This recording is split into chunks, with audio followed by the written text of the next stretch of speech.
Bakit? Nalala mo yung sinabi mo sa akin? Sabi mo sa akin,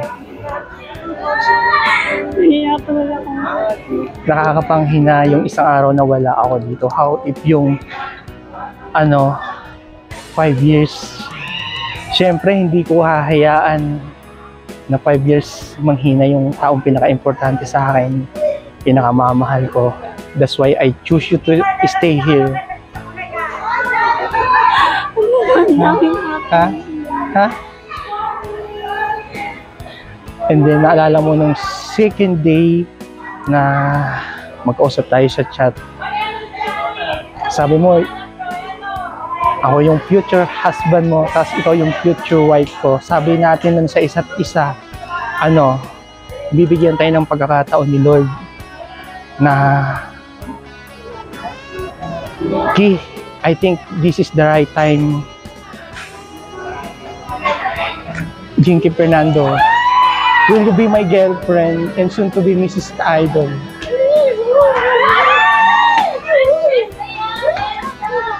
Okay.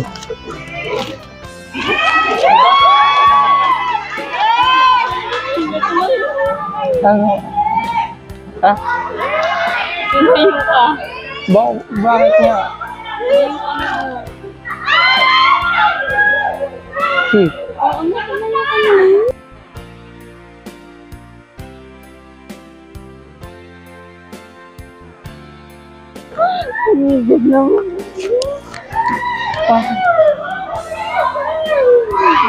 Oh, anong date ngayon? Birthday ko ngayon.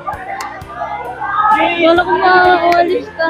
Oh, kaya nga, di ba nag-stay ako? Diba?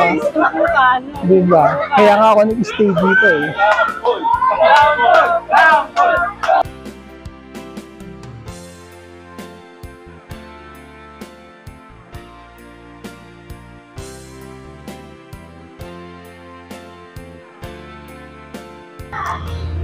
Paano di mo ako babatiin? Ha? I love you. Oh, gusto ko words. Ha? Isang papayakap isa. Ha? Payakap isa pa. Unexpected din ko rin.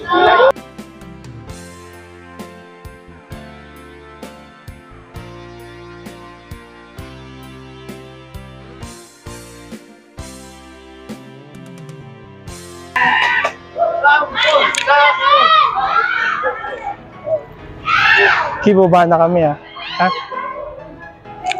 Mamaya punta tayo kay ate. Ate. Si ate Jen. Dinner tayo. Usap tayo sa chat ha. I love you. Pinili kita.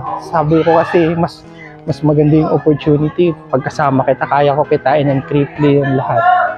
Totoo lahat yung key.